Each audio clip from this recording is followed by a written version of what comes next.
You're set to go, Paula. Hey, welcome everybody to our presentation today on agritourism, working with tour companies. My name is Paula Reynolds. I own a tour company for over 13 years, and I want to talk to you about how we can work together. Are you going to do this slide? Let's see. Okay, so what are some of the benefits of working with tour operators? Well, the main reason would be additional revenue to the agriculture business. Tour operators are looking for products that they want to book in advance. And so you could have an organized reservation system where you know you have guaranteed business months in advance. Also, one of the benefits is you have the opportunity to educate different cultures on agriculture and the lifestyle that farmers have. And tour operators can bring you repeat business. If you have excellent service standards and the tour operator is happy, they will continue to send you more business and talk to other tour operators about your product. So why would a tour operator want to work with someone in the agritourism industry? Well, they are looking for products to educate travelers. The reason people travel is to educate people. So food, destinations are a big part of the experiences. Also, they're looking for the non-typical experience that they would get as if they walked onto your farm alone. They're looking for something extra special. So the tour operator is going to have a guaranteed number of people that they're going to bring you, whether it's 20, 50, 100 people, and you're going to give them an experience that they wouldn't get as if they just walked up to the farm on their own. Now, in every single tour that a tour operator has, meals are extremely important. Meals often make or break the tour operator's success. When the food is bad, the tour is bad. When the food is excellent, the tour is excellent.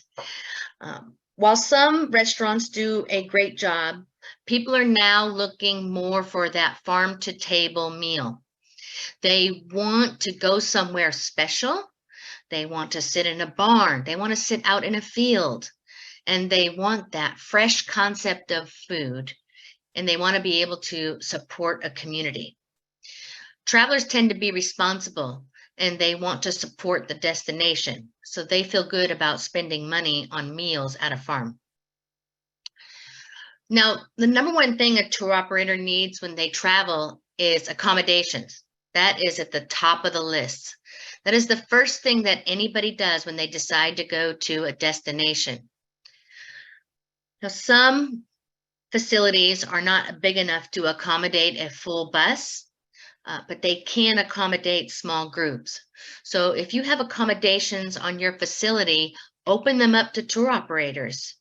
It's guaranteed money. Instead of sitting around and waiting for the last minute bookings to fill the rooms, with a tour operator, you'll have a reservation 3 months to a year in advance for a group. So you're guaranteed that money. What's the other interest that tour operators have? Entertainment. We'll talk a little later about the different types of entertainment that tour operators are looking for. But again, they're looking for that extra special experience that would accommodate their entire group. All right. So the first type of travel I want to talk about is student travel. There's a curriculum, the STEAM, that focuses on science, technology, engineering, the arts, and mathematics. If you have one of those components, which I'm sure you do, where you can teach students any of those applied STEM ideas, then it can become a part of the curriculum and the students can get hands-on experience. This is really popular now with student group travel. They're looking to get away from the bigger cities, and they're trying to give hands-on education to the students now. Now, for college students, they want a little bit of a different experience. What they're looking for is career experience in farm stays. So they typically want a career in agriculture, and they want to learn hands-on direct from a farmer. I worked with some young students from Denmark who came here, and they had a very specific agenda to learn about agriculture here in America. And we had them homestay actually with different people, and we took them around to the different dairy farms, meat farms, and they were getting a lot of information that they could use to take back home and apply it, hopefully for a company that they're going to be working for in the future. So that's the different type of student travel that's available for farms.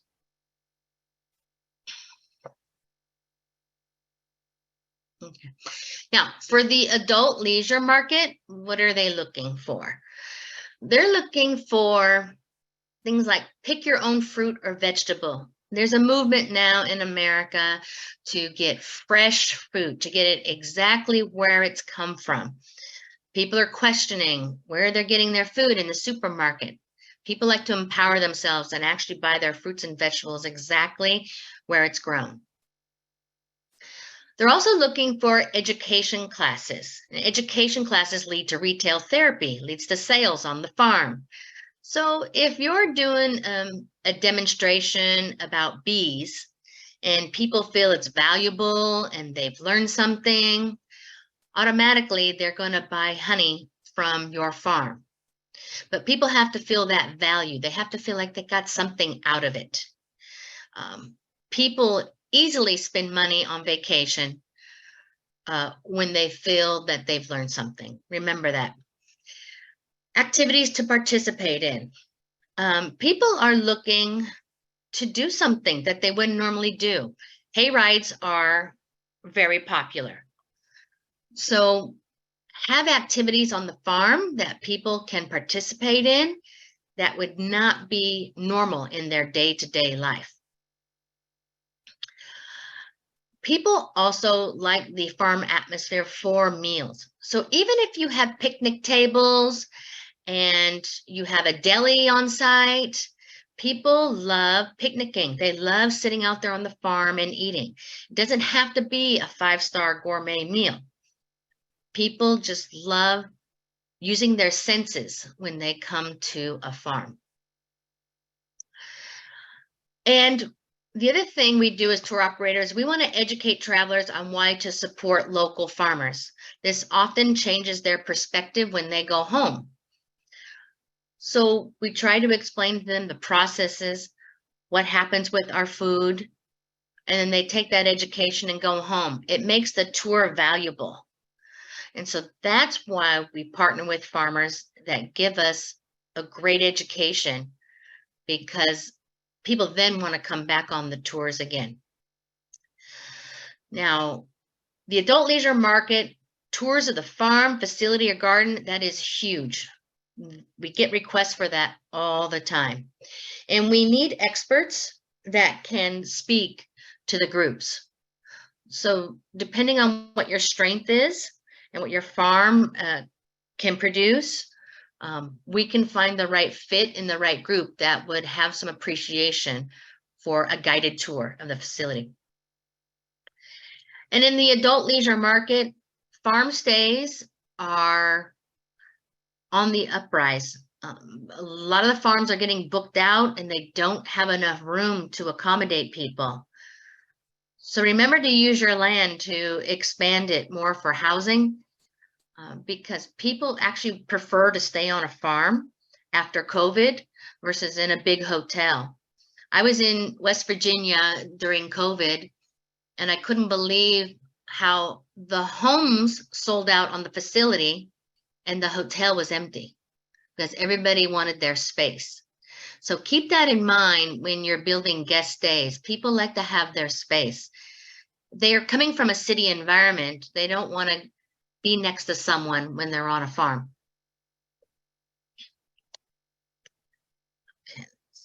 All right. So what is it that you need to know in working with tour operators? What do they require? Number one is the proper insurance. You can't use your standard work insurance to have people come onto your farm. You have to have event insurance. And that's another topic to discuss, but just keep that in the back of your mind. Now, the first thing I look for when I go onto a farm to inspect it is, do they have accessible areas and are there signs? Many of you live on your farm, and I see people automatically walking up to the front door of somebody's house all the time. So you have to identify where people can walk, where they cannot go, and make sure it is very clear. I see a lack of signs on almost every single facility I go to. You have to be very clear about where people can and cannot go. Also, you need ADA friendly areas. Now, a farm is not going to be ADA friendly in some areas, but do make sure you have proper walkways where a wheelchair can go through, or if someone is visually impaired, they like to touch things. So make sure you know what things can be touched and what cannot. People love coming to the farm. So just keep that in mind, that you want to be friendly to everyone and make it accessible. Now, if you're going to offer meals, this has been a problem on the farms in the past. You need to have a commercial kitchen, okay? We used to bring some people into some of the Amish communities for meals, and they didn't have any insurance. They didn't have a commercial kitchen, and it was a problem. So although people enjoyed the meal, you got to make sure that you have a proper kitchen to cook meals for tour groups. It's a requirement. Okay. Now, let's say we plan a picnic and we're going to be in the sunflowers and all of a sudden it rains. Make sure you have a backup plan. So if we have an outdoor event planned, make sure that you can move maybe that meal into the barn. We just have to account for not canceling the event, okay? Please have a contract to avoid misunderstandings. You don't need a 10-page. Just have a 1-page agreement saying, this is what you're getting. You're getting a drink. You're getting this food. You're getting this dessert. Make sure you just have a brief understanding of what you are getting for the payment. You're getting a tour. It's 90 minutes long. It's very important. I've had lots of problems with people not really understanding what it is we spoke about on the phone, and I keep asking for the contract and it never comes, and then there's a misunderstanding. So make sure that everything is understood in writing. And once you have it in writing, you're just copying and pasting it every single time someone comes out. Make sure you have parking for the bus. This is a problem in some areas, other areas not. So make sure that there's enough for a 55 passenger bus, or know your limits and say, we can only accept small buses, less than 20 people. But the most important thing is safety. We've got to make sure that our clients are safe at your facility. This is the main reason I go out to the farms in advance, to make sure that my people are not going to get hurt. For example, I did a site inspection at a museum at a farm, and the information was great. The tools were great, but the walkway was terrible. I could not bring anyone into that museum because there was no clear, accessible walkway. And so as a farmer, you have to get out of the mentality of, yes, this is a farm and I know how to navigate it. You got to shift from the working area to the public area. So just keep that in the back of your mind. Okay. All right, entertainment venues. So what are tour operators looking for? I will tell you the number one thing that's going to make you the most money: the seasonal, haunted, or Halloween experience. In America, this is big money, and it's only as good as you make it. People wait all year long to go back to the same experience every year because there's a 6 to 8 week period where you have to make a lot of money. So we can get into more details in the questions about the different type of experiences, but I want you to keep this in the back of your mind. A lot of farmers do not utilize their land for this experience. What is the other entertainment venues people are looking for? Music venues. Why not Broadway in a barn?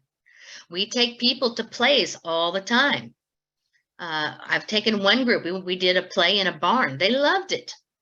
So keep that in the back of your mind. The wineries tend to do a great job of having music and wine on Friday nights and Saturday nights. So even just having background music will bring people to your facility. Stargazing is really big. So if people can come onto your land, they bring their chairs or you set it up, you have hot cocoa, you do a photography workshop, you have telescopes, bring your own telescope. People love stargazing. It's very big on the farms. Also, the other entertainment is hands-on workshop.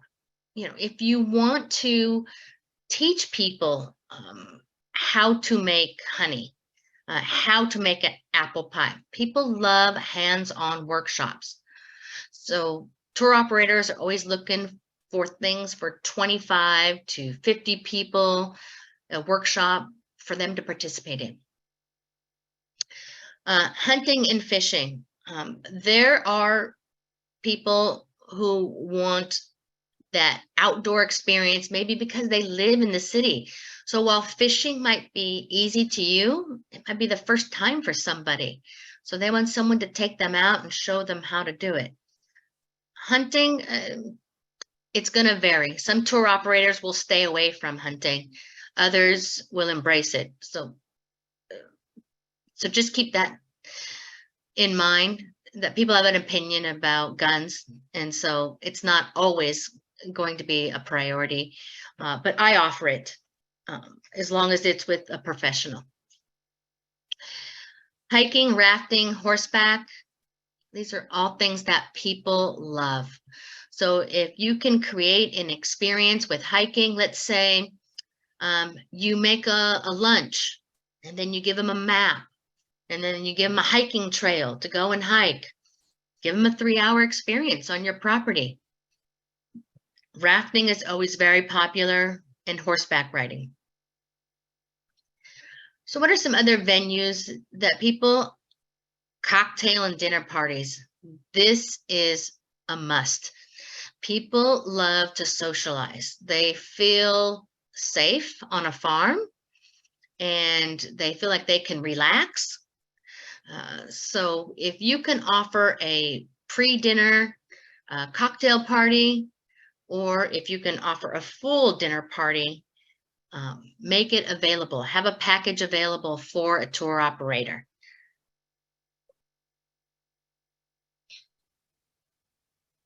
Okay, so what are some of the challenges that I have seen over the years? One of them is cancellation. It's just not acceptable. When someone is booking a group 6 months in advance and you cancel at the last minute, you have to have other arrangements. So I went all the way down to a hydro pond farm, and I literally pulled up in the driveway and the farmer canceled on me. You can't do that, okay? If I understand that things happen, but you have to have a backup plan. So remember that these people are relying upon you, because now the tour operator is in a position to refund money, and it doesn't make the operator look very good. The other is know your safety procedures. I've quizzed several farmers on what's the weight capacity on the hayride farms. Not one farmer has ever answered that question properly, ever. About 8 years ago, we had a tragedy where there were too many people on a hayride. It tipped over and killed a young girl. So you've got to know your safety procedures. Remember, this is tourism and not farming. So please know the safety procedures, especially when you're operating equipment. Have trained staff. Okay, you may have staff that's trained on the farm to do the work, but you really need to have them trained in customer service and working with people in tourism. Capacity restrictions. You have to know exactly how many people you can manage on a tour group. If you can only manage 20 people, you need to be honest and say, this is my limit. This is all I have enough staffing for. Don't take on 100 people for dinner if you know it's just 2 people. It's not going to work. So you have to make sure you understand how many people you can manage. One thing I've done with the farmers is sometimes we rotate. I'll say, okay, you take a group of 25 on the tour, and then we'll have the other 25 here do a workshop, and then we'll switch. So figure out exactly how many people you can handle and manage before you make a commitment to the tour operator. One is you have to have a quality product. I think people think just because you're arriving on the farm sells itself. It's not really true. I showed up for a tour on a strawberry farm, and the lady charged us for the tour. The tour was not very good. And then she expected everyone to buy her products. You have to have a quality product in order for people to want to come back. So remember, there's lots of choices out there. You want to be the best in the business. Now there's the luxury market versus the standard market. Okay, the luxury market will pay for experiences beyond the normal. So again, know what you can do and what you can't do. I know some companies will bring in their own team to the farm for a luxury event because the farmers have no experience. That's okay. That can work, but you need to know what you can manage. Okay. The standard experience would be an experience also available open to the public. So remember the difference. And uniqueness. Why should somebody come to your haunted farm versus the haunted farm 5 miles away? What is it that makes your product so unique?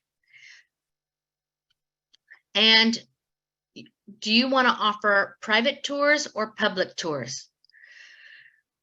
This is one of the things that I think farmers really need to think about.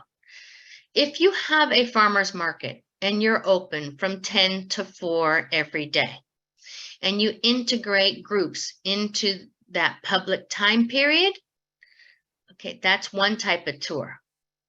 But I often talk to farmers who do not have the staff to even be open 10 to 4. So you can still make money with private tours because they're booked in advance.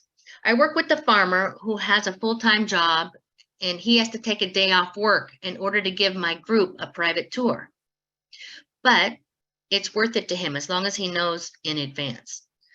So again, that involves your staffing and what you can manage. So keep that in your plan. So what are the benefits to the farmer in working with a tour operator? One, it's additional income to the farm. Also, you're giving destination recognition. It benefits the destination if you have several activities. You do not want to be the only farmer with one product. It's just like the wineries. People go to the wine region because there's several to choose from. So the more people in your region who participate, the better. When you're bringing revenue to the region, people are getting jobs because you're able to provide them with more work. And you're less reliant upon the crops. I was just in Italy.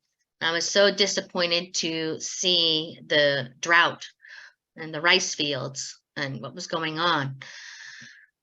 But they had no backup plan, to increase their income. Things like haunted houses, haunted farms, those are not reliant upon crops. So you could still bring in money. So I'd like to open up this to questions. My background is I'm a sommelier, and so winery tours are my specialty. And I'd be happy to answer any and all questions that you have.